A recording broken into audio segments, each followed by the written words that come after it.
Basically,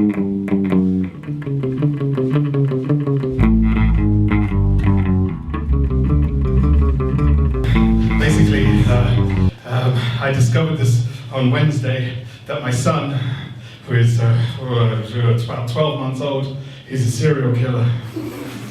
Yeah, he tried to kill me with a bowl of porridge. My head is full of shit. I mean, like, seriously, my head is full of utter bullshit. The other day, my mate, who's from New Zealand, big tough bloke, I said to him, "Hey, what did you do this weekend?" And he said, "Oh, you know, I made the bed." And I was like, "Oh, you made the bed for the whole weekend? Really? Only takes me 2 minutes." And he's like, no, I made a bed. And he's like, what does it mean you fucking made a bed? Nobody makes a bed for a weekend. And he starts fucking describing this shit where he got an axe, a man axe, and he got a tree with his man hands, and he cut down a fucking tree to make a man bed for his man girlfriend. Basically, I just sat there and I went, do you know what? The only thing I know is that when Arnold Schwarzenegger made Terminator, he contacted the German distribution of the Terminator, and he said, "Hi, my name is Arnold Schwarzenegger." How's my accent, by the way? I'm terrible with accents. Arnold Schwarzenegger? A little bit more tough. A bit more tough, yeah. "Hi, my name is Arnold Schwarzenegger, and I would like to do the dubbing for your film, The Terminator. I can do this German version of Arnold Schwarzenegger. I can do..." And they said to him, "No, fuck off, shit do." Because, right, basically they didn't want a time-killing robot thing from the future to sound like an Austrian farm boy. And all I do know is that if you throw a cat out of a window, it can fly. If you throw a cat out of a 5th-story window, the cat will suddenly adjust itself and go, "Oh yeah, I remember flying." Put out its hands and just sort of coast gently to the floor, going, "Meow." Next step, world domination. And that is a fact, ladies and gentlemen. That's a fact. Maybe. You see, this shit I've got in my head, it's just not very accurate sometimes. Keep going. It's good, I'm going to keep going. It's going to go. I'll keep it going. It's not very accurate. Like, I don't give a shit about, you know, places or times. Like, there's a wonderful one about a dictator. And he was a very old dictator. He was in a country, I don't know, maybe, what's your favorite country? Afghanistan. Latino. Spain! Spain! Okay, we're doing Spain. Actually, I think there was a guy named Franco in Spain, wasn't there? It doesn't matter, right? Spain. So, there's this dictator in Spain, right? Dictator in Spain. Yeah, Franco. I don't know. It's like a conundrum. It's a conundrum.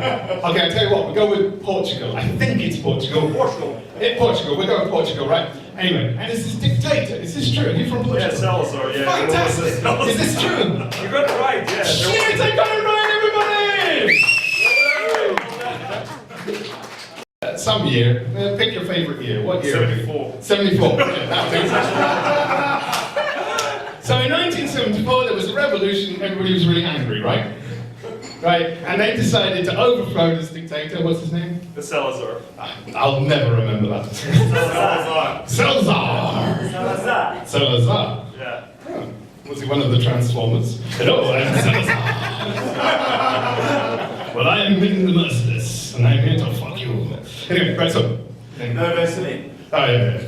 Anyway, Of course. so Salazar, right, basically was really, really old, and he was old, and he was going senile, and losing a bit of mind, and stuff like this. And basically, the Portuguese people, who are lovely, absolutely lovely, they were lovely to this horrible man who probably killed loads of people. Did he kill loads of people? No, kind of some. Yeah, kind of. It's just like 1,000? Yeah, thousands. There are not many Portuguese people. There's not many Portuguese people. So he killed about 10,000, 20,000 people. And he gets really old and he goes really senile. And he sits there in his castle, and was it castle? Yeah, castle, that'd be it. Yeah. And he's sitting in his castle. And the Portuguese have a revolution. And they go, "Hey, fuck it, we're going to get rid of this guy because they got rid of Franco, right? Franco? That's the other bloke. He wasn't very nice either. Anyway, so basically, they didn't tell him. They didn't tell him about the revolution. They just left him in his castle and they played records or sound effects outside of crowds cheering him going, "Yay, Mr. President Salazar!" And they also make him sign loads of shit and stamp loads of crap because they were pretending he was still president because he was too old to understand that there had been a revolution. Now, isn't that lovely? Well done, Portugal. Thank you very much. Yeah. The coolest thing that Paul McCartney ever said? He was arrested in an Oriental country. Pick an Oriental country. Anybody? China. China? Vietnam. Vietnam. Oh, Vietnam sounds good. Yeah. He went to Vietnam. Not like that. He didn't go to Vietnam like that. And he was caught smoking marijuana and he was arrested. And the journalist walked up to him and said, Paul, you told us you stopped doing drugs. And Paul McCartney, in his favourite Paul McCartney voice, went, "You know what? Well, I lied." The coolest thing Paul McCartney ever said. A long time ago, they used to keep books in very damp libraries, right? And mould used to grow on the books. And then the professors and the people started going in to read the mouldy books and breathing in the spores of the mould. That mould was the same mould that they used to make LSD. There's a whale. Have you heard the whale story? Yes. I have no idea if the whale story is true. Right, pick an ocean. What's your favorite ocean? The Indian Ocean. Indian Ocean. Fantastic, I like that. That's a good one. It's a big one. Right? There's a whale swimming around the Indian Ocean. What's your favorite kind of whale? Anybody? The humpback whale. Humpback, I like that one. It's got the word hump in it.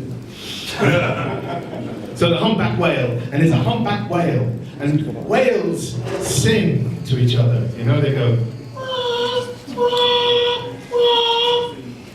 And this whale was born with a birth defect, whatever they are. And this birth defect meant that his one baritone higher or lower, doesn't matter, and none of the other whales can understand him. Aww. And he walks around going, he doesn't walk, he's a whale. Could walk, I mean, maybe they do.